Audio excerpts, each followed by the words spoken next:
Student, આપણે chapter number 9 જે hydrogen છે એમાં હવે આપણે આગળ વધીએ. પ્રીવિયસ લેક્ચરમાં છે એ આપણે થોડીક બેઝિક ઇન્ફોર્મેશન મેળવી હતી હાઇડ્રોજન વિશે. આજે છે એ આપણે બે ટોપિક વિશે જોવાનું છે. એક છે હાઇડ્રોજનના પ્રાપ્તિ સ્થાન અને બીજું છે હાઇડ્રોજનના સમસ્થાનિક. ઓકે, એમાં જો થોડીક અગત્યતા આપું તો આ હાઇડ્રોજનના પ્રાપ્તિ સ્થાનવાળો ટોપિક છે એ અગત્યનો, હાઇડ્રોજનના સમસ્થાનિક વાળો ટોપિક છે એ અગત્યનો છે. જ્યારે આ છે એ એટલો બધો પ્રાપ્તિ સ્થાનવાળો છે એ અગત્યનો નથી, કારણ કે આમાંથી છે એ ક્યારેય બોર્ડમાં કે કોમ્પિટિટિવ એક્ઝામમાં છે એ ક્વેશ્ચન નથી પૂછાતા. બટ એકવાર આપણે છે એ જાણી લેવું જરૂરી. બ્રહ્માંડમાં સૌથી વધુ પ્રમાણમાં મળી આવતું તત્વ છે એ છે હાઇડ્રોજન. ઓકે, બ્રહ્માંડમાં કહે છે મિત્રો, ધ્યાન રાખજો, બ્રહ્માંડમાં સૌથી વધારે છે ને એ હાઇડ્રોજન મળી આવે. બ્રહ્માંડના કુલ દળના 70%. એટલે નાની અમાઉન્ટ ન કહેવાય, બહુ મોટી અમાઉન્ટ કહેવાય. બ્રહ્માંડનું જેટલું દળ છે એ દળના 70% શું છે? હાઇડ્રોજન. રાઈટ? ઓકે, ત્યાર પછી ગુરુ અને શનિ ગ્રહમાં મોટા પ્રમાણમાં મળી આવે હાઇડ્રોજન. ઓકે, બ્રહ્માંડની વાત કરીએ છીએ તો એમાં ઘણા છે એ ગ્રહ છે. તો એમાં બે ગ્રહ, એક છે ગુરુ અને એક શનિ. આ બે ગ્રહમાં હાઇડ્રોજન છે એ વિપુલ પ્રમાણમાં છે એ મળી આવે છે. ત્યારબાદ વજનમાં હલકી પ્રકૃતિના કારણે પૃથ્વીના વાતાવરણમાં છે એ ખૂબ જ ઓછા પ્રમાણમાં મળે છે. યસ, હાઇડ્રોજન છે એ તમને ખ્યાલ છે મિત્રો કે હાઇડ્રોજન તત્વનો પરમાણુ ક્રમાંક કેટલો થાય? એક ઇલેક્ટ્રોન હોય, એક પ્રોટોન હોય, બસ, બીજું કાંઈ નહીં. તો અતિશય દળ છે હાઇડ્રોજન પરમાણુનું છે એ હલકું છે.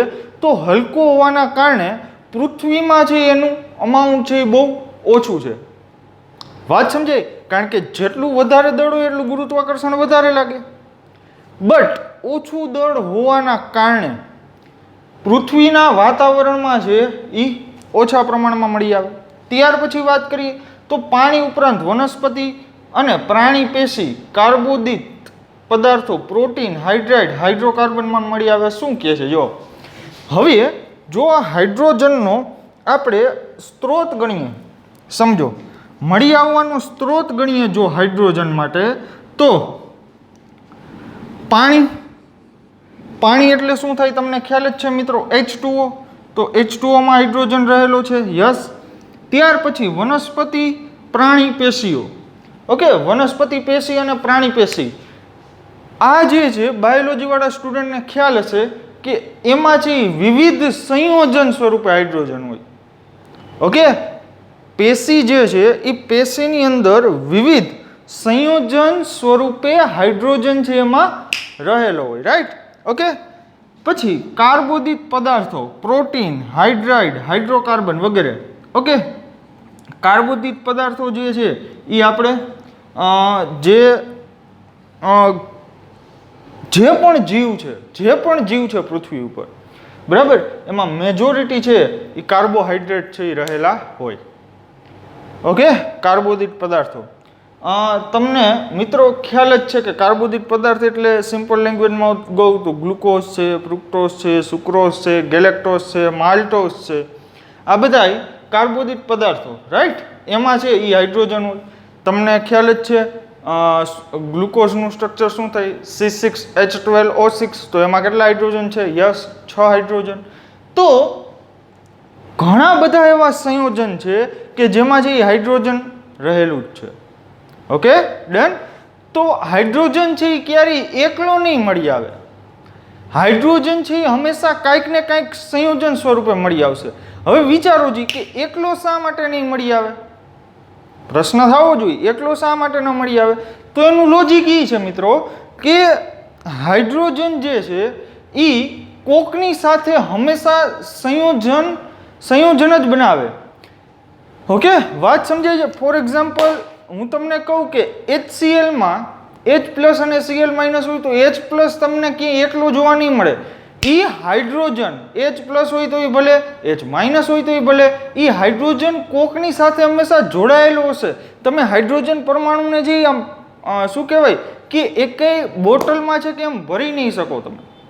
ઓકે, તમે હા ગ્લુકોઝને ભરી શકશો તો ગ્લુકોઝની અંદર છે એ હાઇડ્રોજનનું અમાઉન્ટ હોય. સુક્રોઝને તમે કોઈ પણ પાત્રમાં ભરી શકો તો એમાં છે એ હાઇડ્રોજનનું અમાઉન્ટ હોય. પછી ત્યાર પછી જો હું તમને વાત કરું તો પ્રોટીન એટલે થાય એમિનો એસિડ.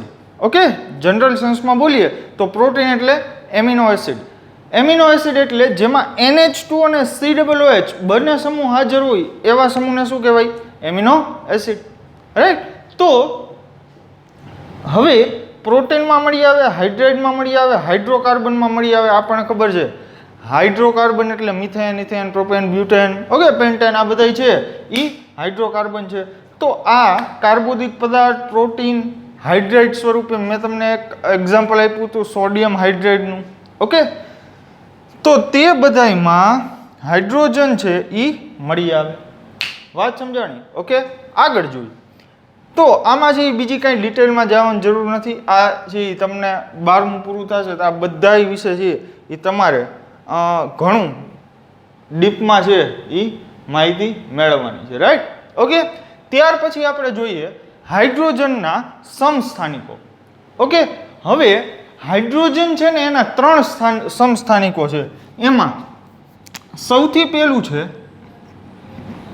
પ્રોટિયમ, એટલે કે જેને આપણે સામાન્ય હાઇડ્રોજન સ્વરૂપે છે એ લખીએ છીએ અથવા તો એને કહીએ છીએ પ્રોટિયમ. આ મૂળભૂત હાઇડ્રોજન. આ ઓકે, જો પૃથ્વી ઉપર અને બ્રહ્માંડમાં વિપુલ પ્રમાણમાં મળી આવતું હોય તો એ છે પ્રોટિયમ એટલે હાઇડ્રોજન. ત્યાર પછી બીજું આવે ડ્યુટેરિયમ અને પછી આવે ટ્રિટિયમ. તો સમજો મિત્રો, આ છે એ ત્રણેય અલગ કઈ રીતના પડે છે સમસ્થાનિકો? તો પ્રોટિયમમાં જે છે એ ન્યુટ્રોનની સંખ્યા 0 છે, ઇલેક્ટ્રોનની સંખ્યા ગણીએ તો 1 છે, પ્રોટોનની સંખ્યા ગણીએ તો 1 છે. રાઈટ. ઓકે, પછી ડ્યુટેરિયમમાં જો ન્યુટ્રોનની સંખ્યા ગણીએ તો 1 ન્યુટ્રોન છે, ઇલેક્ટ્રોન 1 છે અને પ્રોટોન પણ 1 છે. પછી ટ્રિટિયમની વાત કરીએ તો ન્યુટ્રોન છે એ આમાં 2 છે, ઇલેક્ટ્રોન છે એ 1 છે, પ્રોટોન છે એ પણ 1 છે. રાઈટ. તો આ હાઇડ્રોજનના 3 સમસ્થાનિકો પ્રોટિયમ, ડ્યુટેરિયમ અને ટ્રિટિયમ. ઓકે, હમણાં થોડીક વાર પછી છે આની ડિટેલમાં ડિસ્કશન કરું કે આ ત્રણેય છે એ જુદા છે એ કઈ રીતના પડે. એક તો જોયું આપણે ઇલેક્ટ્રોન, પ્રોટોન, ન્યુટ્રોનની સંખ્યાને આધારે છે એ જુદા પડે છે, પણ બીજી કઈ રીતના છે આ અણુમાં અથવા તો સંયોજનમાં શું અસર દર્શાવે ને એ આપણે જોવું છે, પણ એ થોડીક વાર પછી જોઈએ. ઓકે, હાઇડ્રોજનનો મુખ્ય સમસ્થાનિક જે છે એ છે પ્રોટિયમ. મુખ્ય સમસ્થાનિક શું કામ કહે છે? તો કે સૌથી વધારે પ્રમાણમાં મળી આવે. અને વધારે પ્રમાણમાં મળી આવે મીન્સ કે સંયોજનો સૌથી વધારે છે, સંયોજનો સૌથી વધુ છે. રાઈટ. ઓકે, હાલો પછી આગળ જોઈએ. પૃથ્વીના હાઇડ્રોજનમાં ડ્યુટેરિયમ 0.0156% સુધી મુખ્યત્વે HD સ્વરૂપે મળી આવે. હવે આ HD શું છે? હાઇડ્રોજન અને ડ્યુટેરિયમ વચ્ચેનો બોન્ડ છે. એટલે કે હમણાં આપણે જોઈએ અહીંયા H2 અણુ હોય તો આને આમ લખાય hydrogen single bond hydrogen. Okay, તો અહીંયા શું છે? HD એટલે કે એક હાઇડ્રોજન છે અને એની સાથે એક ડ્યુટેરિયમ છે. એટલે તમારે જો ડ્યુટેરિયમ જોતું હોય તો તમારે છે એ આવું કંઈક સંયોજન ગોતવું પડે. રાઈટ. તો એમાંથી જે તમે ડ્યુટેરિયમ મેળવી શકો. ત્યાર પછી પૃથ્વીના હાઇડ્રોજનમાં ડ્યુટેરિયમ 0.0156, આ તમે ટકા જો 0.0156% સુધી મુખ્યત્વે HD સ્વરૂપે હોય છે. શું કહે છે સમજો. આટલી ઓછી અમાઉન્ટમાં ડ્યુટેરિયમ છે એ મળી આવે આપણે, આટલી ઓછી અમાઉન્ટમાં 0.0156%, એટલે કાંઈ ન કહેવાય. ઓકે, એટલે જ અહીંયા હાઇડ્રોજનના મુખ્ય કીધું ને, હાઇડ્રોજનના મુખ્ય કીધું. ઓકે, એક તમને ડેટા આપી દઉં. સૌથી વધારે જો પ્રમાણ હોય તો એ હાઇડ્રોજનનું, ત્યાર પછી ડ્યુટેરિયમ અને ત્યાર પછી ટ્રિટિયમ. આ ભૂલતા નહીં. સૌથી વધારે પ્રમાણ હોય હાઇડ્રોજનનું, ત્યાર પછી હોય ડ્યુટેરિયમનું, ત્યાર પછી હોય ટ્રિટિયમ.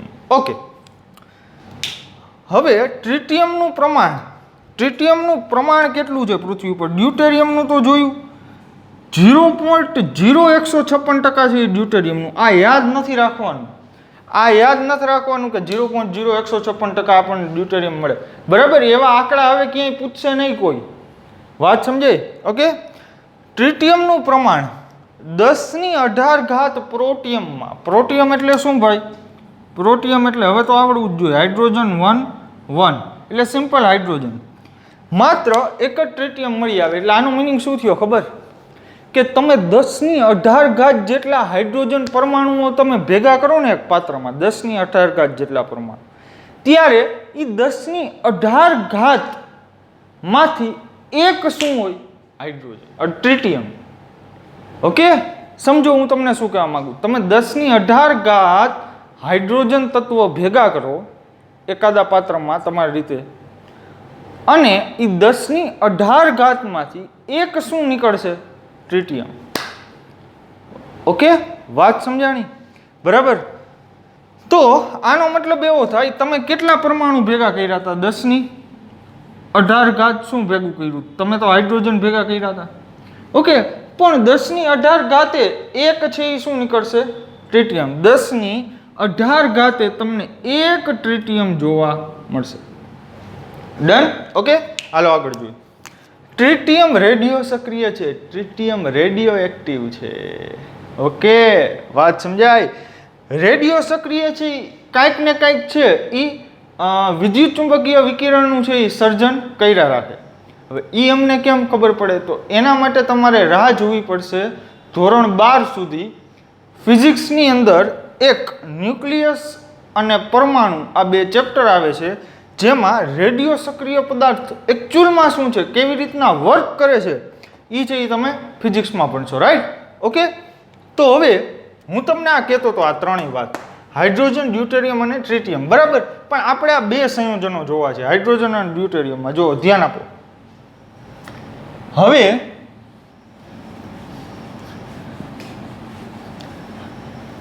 હાઇડ્રોજનની સાપેક્ષે ડ્યુટેરિયમમાં એક ન્યુટ્રોન હોવાથી તે ભારે તત્વ ગણાય.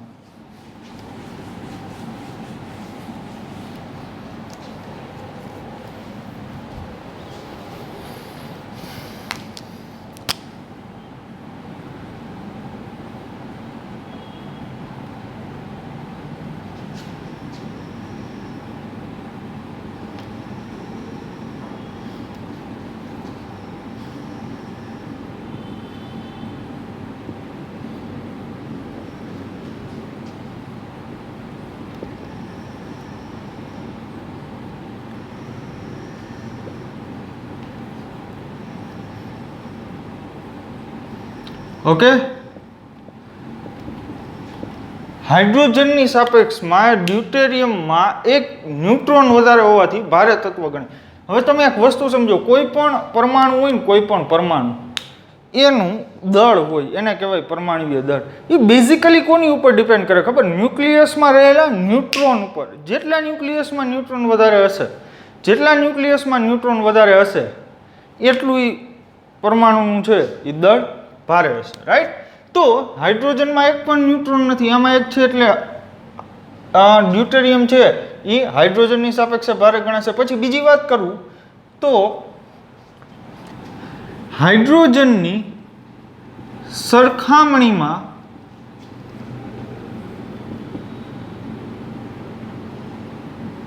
ડ્યુટેરિયમ વધુ મજબૂત બંધ બનાવે છે. ઓકે, હાઇડ્રોજનની સરખામણીમાં ડ્યુટેરિયમ વધુ મજબૂત બંધ બનાવે છે. એનું રીઝન કહું, જો ધ્યાન આપો. માની લો કે હું તમને એમ કહું, અહીં કાર્બન, ઓકે, અહીંયા ત્રણેય હાઇડ્રોજન છે. હવે અહીંયા હાઇડ્રોજનને છે આ કાર્બન સાથે બોન્ડ બનાવવો છે. શું થાય? હાઇડ્રોજનનું પરમાણુય દળ છે એ ઓછું છે. હાઇડ્રોજનનું પરમાણુય દળ છે એ ઓછું હોવાના કારણે એમાં વાઇબ્રેશન વધારે થાય. વાઇબ્રેશન એટલે એમાં સ્પંદન વધારે થાય. તમને ખ્યાલ જ છે કે જે કોઈ પણનું દળ ઓછું હશે એની સ્થાયીતા ઓછી હોય. વાત સમજાય? હું તમને સિમ્પલ ઉદાહરણ આપું તો આપણી પાસે એક ફુગો હોય ને એક માની લો કે લોખંડનો ગોળો હોય, તો ફુગો છે એની સ્થાયીતા છે એ ઓછી છે, જ્યારે લોખંડના દડાની સ્થાયીતા વધારે છે. તો એવું જ કંઈક આમાં છે, હાઇડ્રોજન પરમાણુ છે એ હલકો હોવાથી એમાં વાઇબ્રેશન છે ને એ વધારે હોય. ઓકે, હવે વાઇબ્રેશનનું અહીંયા શું કામ એ હમણાં તમને થોડીક વાર પછી ડિટેલ કરવું. માની લો કે હવે છે ને આ ડ્યુટેરિયમ છે, સમજજો ધ્યાનથી. કાર્બન, હાઇડ્રોજન, હાઇડ્રોજન, હાઇડ્રોજન અને માનો કે અહીંયા છે એ છે ડ્યુટેરિયમ, અહીંયા ડ્યુટેરિયમ. હવે અહીંયા કાર્બન અને હાઇડ્રોજન વચ્ચે છે એક માની લો બંધ છે. હવે વાત સમજજો આખી, તો કાર્બન હાઇડ્રોજન બોન્ડ કરતાં આટલા ભાગની જ વાત કરું છું ભાઈ, આટલા જ ભાગની. આ બાકીના 3 હાઇડ્રોજન જોડાયેલા છે ભલે રહે એમને ભલે, એને આરે આપણે કાંઈ નિસ્બત નથી. આપણે આ 2 વસ્તુ જોવી છે. ઓકે, હવે સમજો. હવે અહીંયા કાર્બન હાઇડ્રોજન બોન્ડમાં પહેલાં તો બંધ એટલે શું થાય? બંધ એટલે શું થાય? હાવ દેશી ભાષામાં કહું ને, એટલે 2 પરમાણુઓ વચ્ચેનું આકર્ષણ.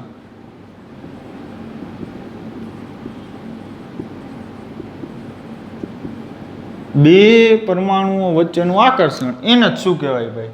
બોન્ડ કહેવાય. ઓકે, હવે સમજો. કાર્બન હાઇડ્રોજન છે અહીંયા, કાર્બન હાઇડ્રોજન, એ કાર્બન હાઇડ્રોજનની અંદર આકર્ષણ છે, યસ સર. આ કાર્બન ડ્યુટેરિયમ છે, આકર્ષણ છે, યસ સર. તો જેટલું આકર્ષણ વધારે, જેટલું આકર્ષણ વધારે એટલો બંધ મજબૂત, એટલો બંધ મજબૂત. રાઈટ? જો સમજો, કાર્બન હાઇડ્રોજન છે એમાં હાઇડ્રોજનના વાઇબ્રેશન વધારે હોય, હાઇડ્રોજનના વાઇબ્રેશન વધારે હોય એના પરિણામે કાર્બન સાથે જે આકર્ષણ થાય ને ઓછું થાય. ઓકે, અને અહીંયા ડ્યુટેરિયમના વાઇબ્રેશન ભારે દળના કારણે ઓછા હોય એટલે કાર્બન હારે આકર્ષણ છે ને વધારે થાય. આ કોના જેવું છે ખબર? માની લ્યો કે એક નાનું છોકરું છે એ વાણંદની દુકાને વાળ કપાવવા બેઠું હોય, તો એ છે એનું આપણે મોઢું છે ને પકડી રાખવું પડે, નહીંતર એ ગમે આ છે ગમે ત્યારે મોઢું છે એ ફેરવી નાખે, એટલે વાણંદથી છે એ કાં આડાવડા વાળ કપાઈ જાય અને કાં વાળ કપવામાં થોડીક તકલીફ પડે. ઓકે, એટલે અહીંયા એવી જ મેટર છે. અહીંયા હાઇડ્રોજન છે ને, હાઇડ્રોજન બરાબર, એનું દળ ઓછું છે એટલે હખણો ન રહીએ, હખણો ન રહીએ બરાબર. હવે એના કારણે શું થાય ભાઈ? તો કે કાર્બન છે ને એ એક આકર્ષણથી જકડી ન શકે. વાત સમજાણી કાંઈ? ઓકે, અને આકર્ષણથી જકડી ન શકે એટલે આકર્ષણ ઓછું થાય એટલે બંધ નબળો બને, આકર્ષણ ઓછું થાય એટલો બંધ નબળો બને, આકર્ષણ વધારે થાય એટલો મજબૂત બને, તો ઓછું થાય એટલો નબળો જ બને. ઓકે, અને જે ડ્યુટેરિયમમાં શું તો કે એક ન્યુટ્રોન વધારે હોવાથી દળ વધારે, માની લો કે છે એ આપણે વાળ કપાવવા ગયા હોય તો આપણે છે એ સીધા બેસી શકીએ. ઓકે, વાત સમજાય છે? તો એના કારણે છે આ બંધ છે એ મજબૂત છે. તો આ આપણે વાત કરી કાર્બન, હાઇડ્રોજન, ડ્યુટેરિયમ અને ટ્રિટિયમની. ઓકે મિત્રો, તો મળીએ નેક્સ્ટ સેશનમાં એક નવી એનર્જી સાથે. ત્યાં સુધી ટેક કેર, બાય.